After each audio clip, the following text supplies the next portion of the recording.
आज के इस लेक्चर में हम डिस्कस करेंगे अबाउट द इंटीग्रेटर, जहाँ पे हम ओपैम को एज आ इंटीग्रेटर के तौर पे यूज़ करेंगे।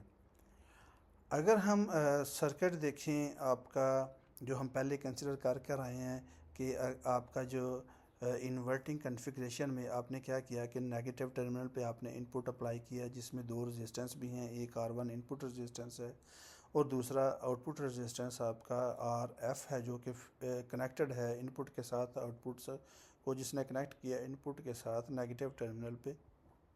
ठीक है, अब ये वाली जो कन्फिग्रेशन है ये आपकी कौन सी कन्फिग्रेशन है? As a inverting configuration.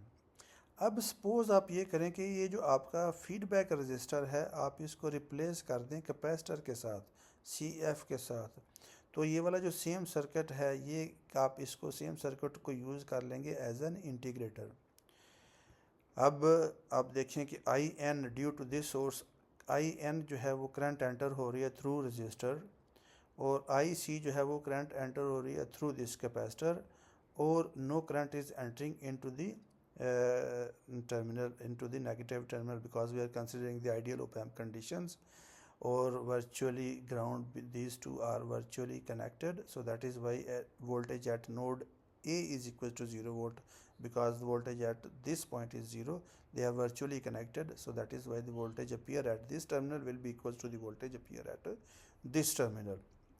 सो अब इस नोड पे अगर आप KCL अप्लाई करें तो आप ये कह सकते हैं कि I input is equals to the IC, और ओहम्स लॉ यूज़ करें तो ओहम्स लॉ क्या कहता है? This voltage minus this voltage divide by the resistance, यार वोल्टेज डिवाइड बाय रेजिस्टेंस।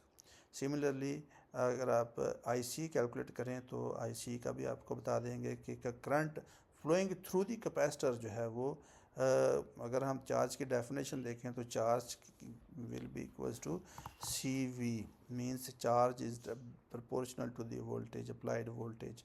और अगर आप दोनों साइड पे डिफरेंशिएट करें तो ये क्या हो जाएगा? Rate of change of charge is equals to the rate of change of voltage. So और rate of change of charge आपका जो है वो क्या कहलाता है? Current flowing through the capacitor, means के the rate of change of flow of charges, ठीक है, in through the capacitor is also known as a current flowing through the capacitors. तो सिमिलरली आप इस इक्वेशन में ये वाली इक्वेशन यूज़ कर सकते हैं, IC is equals to C, ये वाला, क्योंकि dQ/dt है तो dQ/dt किसके इक्वल है? CdV/dt, तो CF/dVC/dt।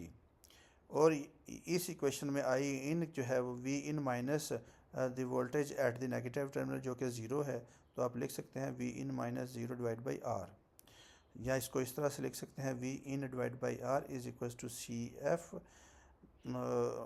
dV/dt, और ये VC आपका जो है वो क्या है? आपका जो आउटपुट वोल्टेज, मीन्स के 0 माइनस V आउट, क्योंकि इस टर्मिनल पर 0 वोल्टेज है, ये आपका V आउट है, तो 0 माइनस V आउट आप इसको लिख सकते हैं। और इस तरह से आपका जो V out dV out is equal to C उधर जाके डिवाइड हो जाएगा, तो dV out by dt is equal to -1/CFR multiplied by V in. अगर आप दोनों तरफ इंटीग्रेट करें तो ये इंटीग्रेशन के साथ डिफ्रेंशिएशन कैंसिल आउट हो जाएगा, और आपका V आउट किसके इक्वल होगा? -1 divide by CFR multiplied by the integral of the V input voltage. और यहाँ पे आप एक एडिशनल टर्म लिख सकते हैं, V out multiplied 0 means before integration, और RCF is the integration time of the input voltage. So using A we can integrate any signal. So ये वाली जो आपकी इक्वेशन है ये आपके इंटीग्रल की सिग्नल है, तो इसको यूज़ करते हुए आप किसी भी सिग्नल को इंटीग्रेट कर सकते हैं। मीन्स कि अगर ग्राफ है इस तरह से, आपने वोल्टेज दिया 1 वोल्ट का, 0 हर्ट्स फ्रीक्वेंसी है, the output increased in negative side, आपका जो आउटपुट है वो नेगेटिव साइड पे चला जाएगा, rate to reach this saturation, असल यहाँ तक चेंज होगा जब तक सैचुरेशन पे नहीं पहुँच जाता, और ये डिपेंड करता है वैल्यू किस पे? R और CF पे। इसी तरह अगर आपका इनपुट जो है वो साइन वेव है तो आपका जो आउटपुट है वो, आपको पता है कि इंटीग्रल ऑफ साइन क्या है? कॉस है, तो आपका आउटपुट जो है वो कॉस है। इंटीग्रल ऑफ साइन जो है वो नेगेटिव है, सो बजाय यहाँ पे जाने पे, क्योंकि इसका जो आउटपुट है इसका जो आउटपुट है वो ऑलरेडी मल्टीप्लाइड किसके साथ है, नेगेटिव, ये V out is equal to -1/RCF, और इस वजह से जो साइन का माइनस कास आएगा तो माइनस माइनस प्लस, इस वजह से आपका जो कास है वो क्या होगा, पॉजिटिव। सिमिलरली अगर आपका इनपुट जो है वो स्क्वायर वेव है तो आपका जो आउटपुट, इंटीग्रल का जो आउटपुट है वो क्या होगा, रेक्टेंगुलर ट्रायंगुलर वेव होगा, ठीक है। Output depends upon the value of the R and C F. उसके बाद हम डिस्कस करेंगे इसकी लिमिटेशंस के, इंटीग्रेटर की जो लिमिटेशंस क्या हैं और आप इसको किस तरह से ओवरकम कर सकते हैं।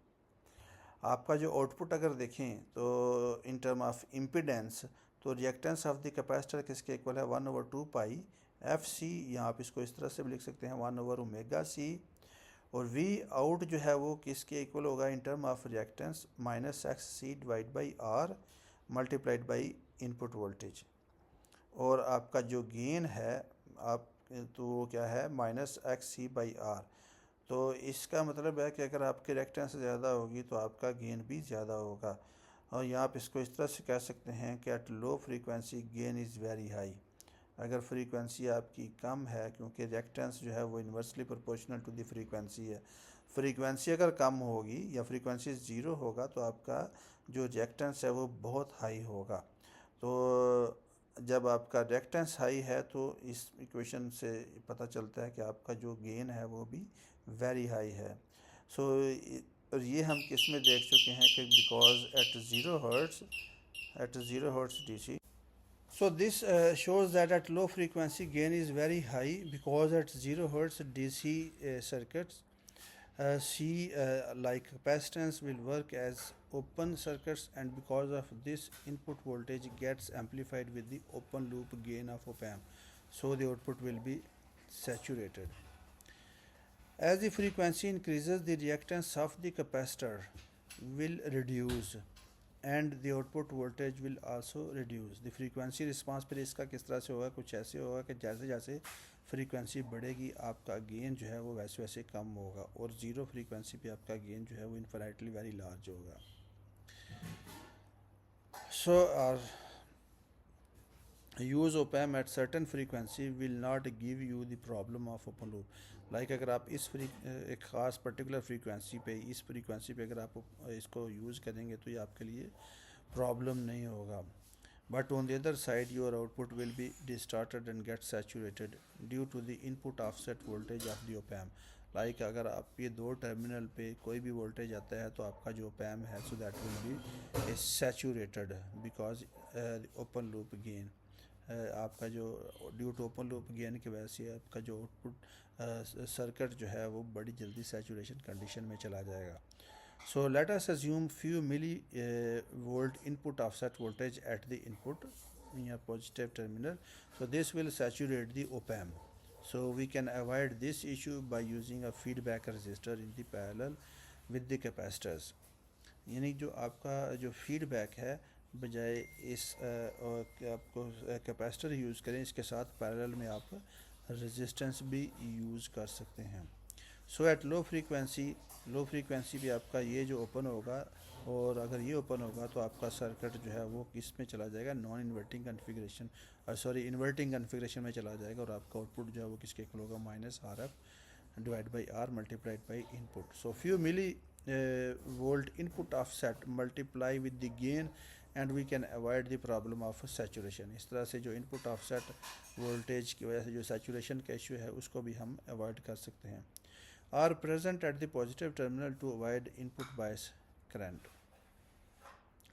अब इस तरह से आपका जो फ्रीक्वेंसी रिस्पांस है वो क्या होगा, लो फ्रीक्वेंसी पे आपका जो गेन है वो कांस्टेंट होगा, but after a particular frequency आपका जो गेन है वो इस तरह से look like a low pass filter.